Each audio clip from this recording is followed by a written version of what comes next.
Hi everyone. Sorry I had to drop out and rejoin because there's a problem with my internet. Now we are live and thank you so much for joining in.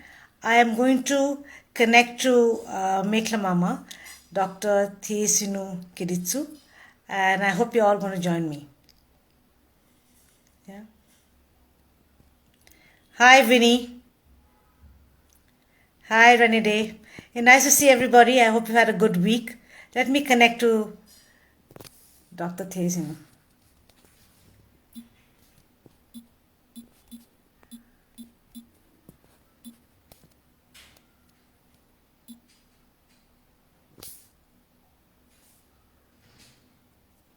She's not yet come.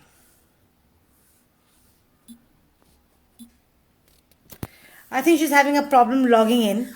Yeah, but like you said, I'm very her blog, her Instagram page resonated with me, and what I liked about it is that it's promoting your own, it's promoting your roots. And in today's world, it's very important to keep in touch with traditions, because once we lose them, and they rapidly disappear, it's very hard to reinvent it, and you never reinvent it, uh, in its authenticity. Yeah.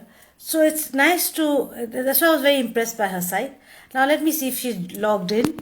I hope she's signed. Yeah, it's been going on.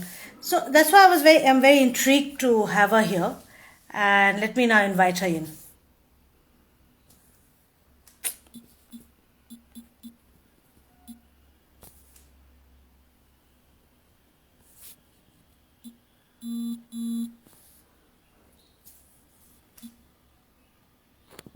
I think there's a problem. She's not being able to log in to this. I'm going to try again.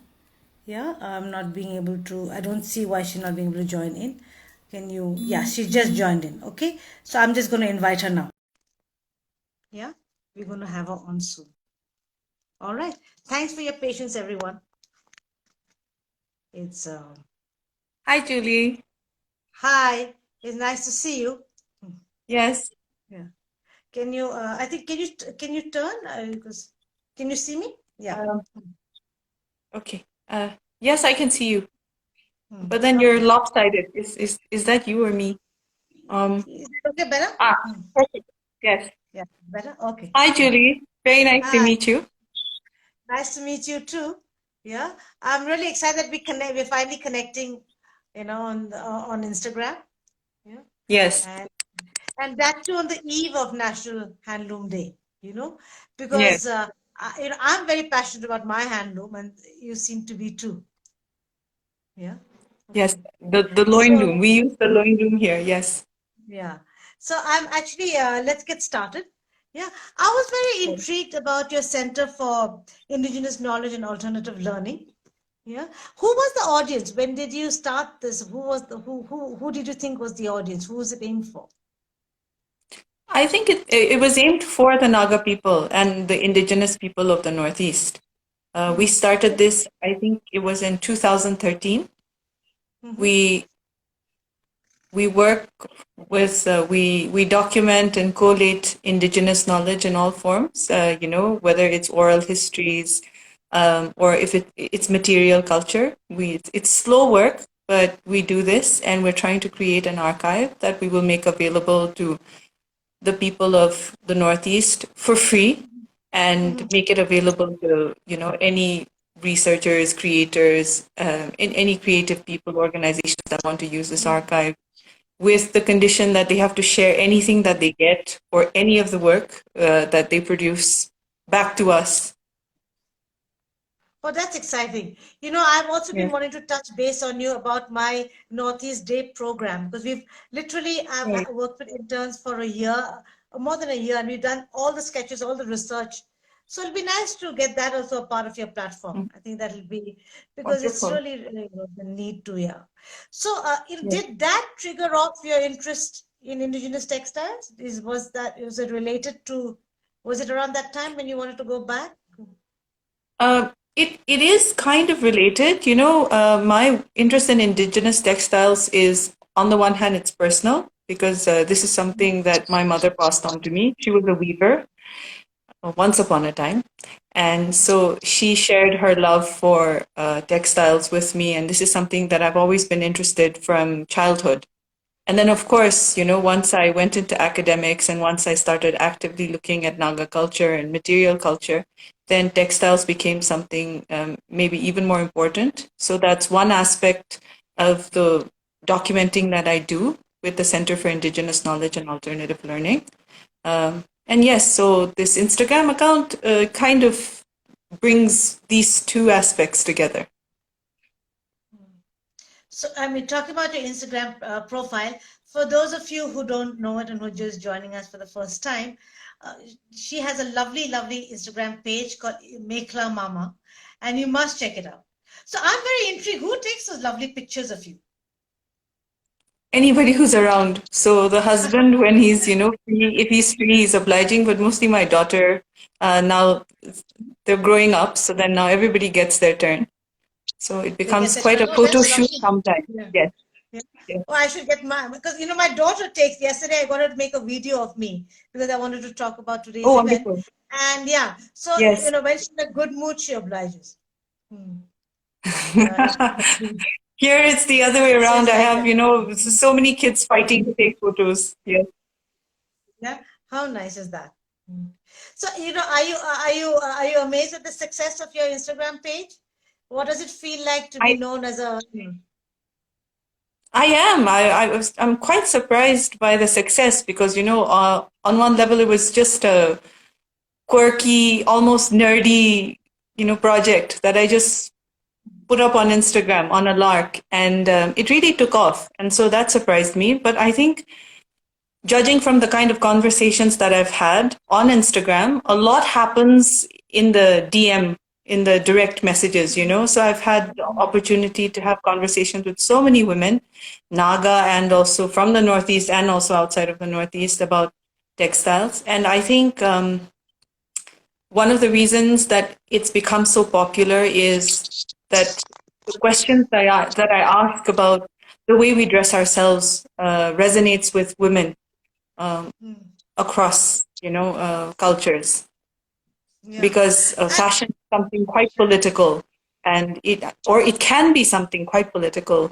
It's a way for women to maybe even change the course of global fashion in a sense. So yes, I I think think when we begin to understand that this is a very serious undertaking, actually, the way we dress ourselves, then we also come to realize that we have a kind of power that is quite incredible.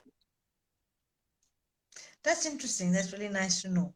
You know, so yes, you are become like the front face of Northeast conscious fashion. We have lots of young designers, but I mean, you come into the forte of conscious fashion in the Northeast. That's really lovely. And the other thing I really like the way you style yourself is it's very contemporary, and though you use very traditional meklas. And Yes. I ogle in your meklas. You have a lovely collection of them. Mm. Thank you. Yeah. Thank you very much. All thanks to I mostly my wear mother, a lot because I must myself. say this for all your viewers is I actually don't have that much money to invest in that many meklas. I'm very fortunate to get a lot of them from my mother and a lot of women also. I think it's important, because I'm sure you're aware there's a sari sharing movement also, Yeah, at the same time that's been, going on for quite some time. And I yeah. think mekla sharing is something maybe we can think Yeah, about. I'll sign up for that one. Yeah. Because I have some meklas that I picked up from my travels especially the ones Right. I picked up in Manipur are beautiful Mhm. from the especially from the tribal belts. They're really really lovely. Right. Right. Yeah, Yes. yeah, Yes. yeah. So those are nice. And what I love is that you've it's a very I like the way you went about it. You didn't make too much of a fuss. You just dressed you just styled it well, the lovely picture, and it was like it's a story that it told itself. You know, I really I like the way think you put yes. I'm so glad that comes across because my outfits are not they're actually outfits I wear to work. So I don't wear mekhlas or I don't dress up if I don't have some place to go. One of the things that I've tried to resist, because I think that's something that can become quite tempting when you're on social media, is sometimes maybe there's that tendency to want the likes, or you get addicted to that, sort of the instant gratification of getting the likes and the comments. And I think maybe then you end up spending more time on social media than you ought to. And that's something I can't afford to do because I have to take care of work and family, etc. So my posts are literally just outfits I wear to work, or I only post or take photos when I've made the effort to dress up. But that's a big, it's a big change from academics and from your feminist poetry. No, it's like a different chapter. It's a different book, not a different chapter. It's a different book. So that's nice. I like it when people wear many hats. Yes, but I think, even with my mekla wearing, like I said, even with your dressing, I think a lot of my politics and a lot of my feminist politics, um, comes into the way I dress myself. And I think that's something that I try to do myself. I try to encourage women to do is, think about why and how we dress ourselves and what are the implications of the clothes we wear, whether it Yeah, is yeah. for, furthering our feminist politics, or whether it is for, um, tackling environmental concerns, whether it's, all these. I think it's very important for us women to start thinking about why we dress ourselves the way we do. No, that's interesting. That's true. And even this whole rush to be thin and whatever, to be there's so many things, to always have branded stuff around us, and we have to really, really think Absolutely. Yes. yeah. Because I find it very strange that a lot of us are now thinking about what we eat, but what about the rest of us? Yes. We really need to Right, right. consider that, yeah. And the pandemic is Absolutely. a good place to rethink what do we do. Absolutely. Absolutely. Yes, I really agree. I think in terms of bodies, and I think the way we present ourselves, there's a great tendency when women, we write about ourselves. I think because when you talk about your Instagram account, it's the image, but it's also the caption. And I think, for women, when we talk about ourselves, when we represent ourselves in words, there's a great tendency for us to always, undervalue ourselves. And yeah, I think it's very important to represent ourselves as we are, to sort of really appreciate that. So you will rarely find on my captions, oh, I don't look so good today, or I'm looking a little fat, I'm looking a little thin, all these apologies. These are things that I consciously have to unlearn, because I think most women, we learn to continue to apologize for our appearance in small ways and be very critical of the way we look. So the discipline of writing captions almost every day, to accompany these images, has really taught me to question the way I represent myself in words. Oh, that's interesting. That's interesting. Mm. Because yes, I think we have to, yeah, everything starts with yourself. So it's nice to, your self-image. It's not just about the image that you portray, but it's about what you really Absolutely. believe. Mm. Yeah. Can I, Right. I'm very intrigued. Do you buy directly from weavers when you do? I mean, apart from the ones that you inherited from your mom or people gift you, do you buy directly from the backstrap weavers? Here in Nagaland, how it works is usually weavers just sell directly. We do have a few shops, just a handful of shops that source from weavers and then sell meklas or shawls. And most of these shops, when you go, they actually know these weavers by name. They know what's happening with the weavers. So it's a very sort of, a small, intimate community. So when you want a mekla, you can either go shopping, and when you go shopping, you know very well which shops these are. You know that these are women that have, sourced their meklas from women that they know.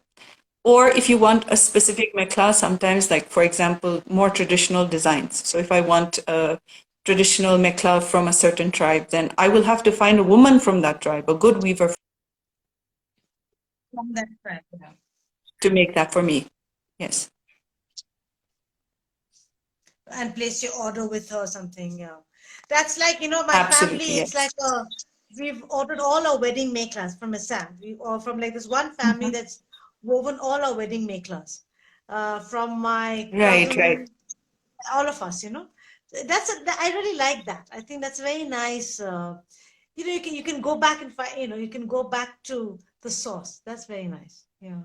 Absolutely. And I think that's something that, women like me, women who are interested in textiles, we need to work towards sustaining that system still, because I think there's a great danger for, allows for relatively faster production as opposed to the loom, Mhm. there's always a tendency to, start marketing and, start searching for, a larger market, trying to commercialize some of these textiles. And I think these are things that we should be wary of because, in that process, sometimes compensation for the weavers, their rights, their control over their creations becomes compromised. I agree. I really believe that, and I do, and I support two of the two groups, Hand for Handmade and Creative Dignity, where the artisans are brought forward to Yes. sell directly. you know but the challenge I've been finding, in fact, I made some videos. We made one in Nagamis too, on how to, because I Mm. realized when I was working with the artisans in the Northeast to promote them to creative dignity, is they were not savvy with, like, how to take pictures. The pictures have to look good, lots of things like that. So we Right, made actually small videos. I'll share a link of that with you later, and you could probably forward it right, to the right, artisans, because I think that's really important. Like little detail, the picture looking good. Simple things, your finger can't be shown, or sometimes your toes are absolutely. shown. Things that come up, and Right, right, which angle to right. face. Yeah, I think these are the challenges now even artisans that are facing. That they have to now not only make their stuff, but also try and reach the market directly. And I say Absolutely. especially in yeah. Yes. And I So think, yeah, but the interesting thing about, the mekla, the loin loom, meklas woven on the loin loom is each piece is different. There's no such thing as, some kind of uniform standard of production because depending on the mood of the weaver, sometimes, the tension is slack, sometimes it's tight and sometimes the panels don't match and sometimes it's, not well aligned. So each piece is different. And what happens is that it actually demands a very personal, hands-on, intimate kind of, purchasing, where you literally purchasing. really do have to go and you have to meet that textile properly, get to know it properly, wear it around yourself, a few times and see how it feels, and then invest in that piece. So and I don't think that's something I want to change. So of course, one of the wonderful developments after I started Mekla Mama is it encouraged a lot of weavers to go on Instagram online and start selling their meklas. It's also encouraged a few of the local stores here in Nagaland to start stocking meklas, So then a lot of That's my nice. followers, when they want to buy meklas, they ask me. So now I have actually quite a wide range of, people who are selling meklas online. Um, that I can Oh, direct we would them love, to. But the thing is, we would love you to share a list with us. Will you? You I can do it will. after the thing, It's and I will put actually it up on on my the. handle. Yeah, Yeah. it's actually on my handle because I just kept getting so many questions that I thought, okay, hang on a second. I'm just going to make a story. I'm going to put it on my handle so that anybody who asks, I can just direct them to that. That's So really it's nice. there if anyone is interested. Yes. I'm gonna put it out after this. Yeah. Okay. Now, because you've done so much of research on folklore, and is there, what is the core, for the Naga communities and weaving? Is there a lot of mention of that in the folklores, or patterns or colors, or how do they come about? There is, I mean, maybe not a lot. Actually, this is a project I'm working on. I'm doing some research on this to hopefully, write a book on this.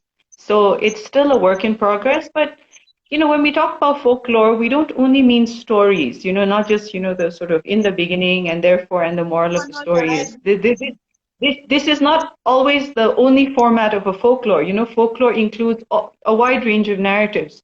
So maybe a quick one that comes to mind is, just this belief that madder, which is used to dye textiles red, Yeah, red uh, color. red color. So among the owls, it's believed that the red actually attracts, the death. It actually attracts the gaze of headhunters. So then the women who dyed these yarns red were almost always widows, old women, women that men thought were, or the village thought were dispensable. So these are the women who risked their lives to create these red cloths for people, including warriors who are supposed to protect them. But then, and by virtue of dyeing these textiles red, then it was believed that they would attract the headhunters if any headhunters attacked.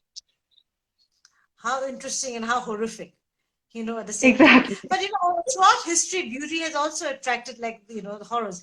Look at the Taj Mahal. They say the guy who designed, the architect who did it, he was beheaded.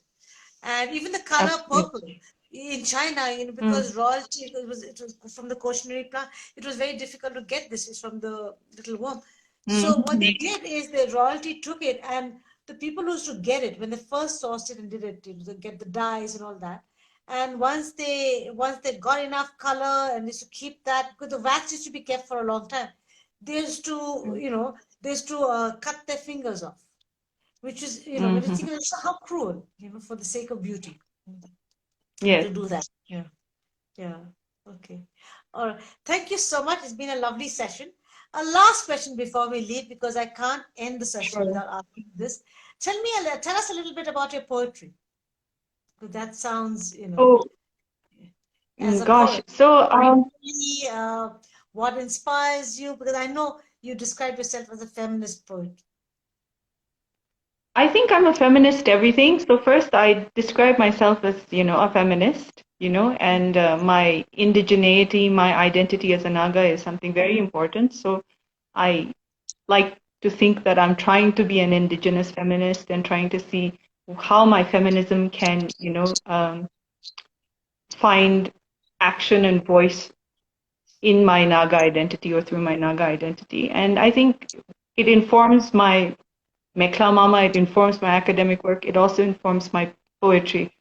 So, in terms of poetry, gosh, how does one speak of one's own poetry? Um, it's, Or as uh, I write poetry.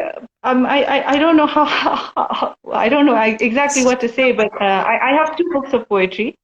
yeah. And one is they're all feminist. They all. I think it's from a woman's perspective. It's from a feminist perspective, and I think it's very important for women, especially as a Naga woman, to try and express, our lived experiences in whichever form. So whether it's in the form of, an Instagram post or in the form of poetry, that's what I try to do. I think that's the best I can come up with.